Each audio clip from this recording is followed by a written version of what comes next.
हर्षल पाटील अमर रहे, हर्षल पाटील अमर रहे, हर्षल पाटील अमर रहे।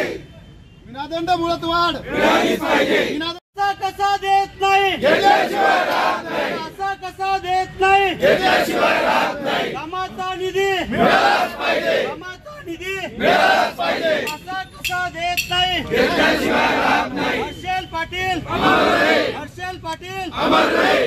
जय हिंद। नक्कीच मिळालीच पाहिजे, कंत्राटदार संघटनेचा मिळालीच पाहिजे, मिळालीच पाहिजे। निधी नाही काम नाही, निधी नाही काम नाही, निधी नाही काम नाही, सुरक्षा ठेव मिळालीच पाहिजे। सुरक्षा विनादंड मुदतवाढ घेतल्याशिवाय राहत नाही,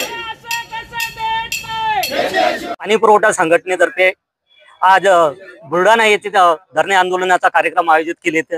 जिल्ह्यातील कंत्राटदारांचे करोडो रुपयाचे निधी थकलेला आहे. त्या व्यतिरिक्त बांधकाम विभाग, जिल्हा परिषद बांधकाम विभाग, जलसंधारण विभाग यांचे कोट्यवधीचे देयक थकलेले. शासनाकडून निधीची कोणतीही तरतूद न करता कंत्राटदारांना फक्त कामं करण्यासाठी दबाव आणून कंत्राटदारांचा दंडात्मक कारवाई केल्या जात आहे. त्याविरुद्ध सर्व कंत्राटदारांनी आज बुलढाणा येथे धरणे आंदोलनाचा कार्यक्रम करून जिल्हाधिकाऱ्यांमार्फत शासनाला निवेदन देण्याचा कार्यक्रम आयोजित केलेला आहे. काय मागणी करोडोची प्रलंबित देयके बाकी आहेत, देयके तत्काळ देण्यात यावे अशी आमची मागणी शासनाकडे आहे. त्या व्यतिरिक्त विनादंड मुदतवाढ प्रत्येक कंत्राटदाराचा निधी नाही 2 वर्षापासून, मात्र प्रत्येक कंत्राटदाराला दंड लावलेला आहे शासनानं. ही दंडात्मक कारवाई रद्द करून विनादंडात्मक मुदतवाढ देण्यात यावी.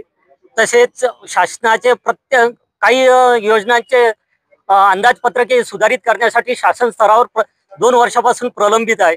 ते सुधारित अंदाजपत्र तात्काळ मंजुरी देण्यात यावी, जेणेकरून काम करण्यास कंत्राटदारांना सुविधा होतील.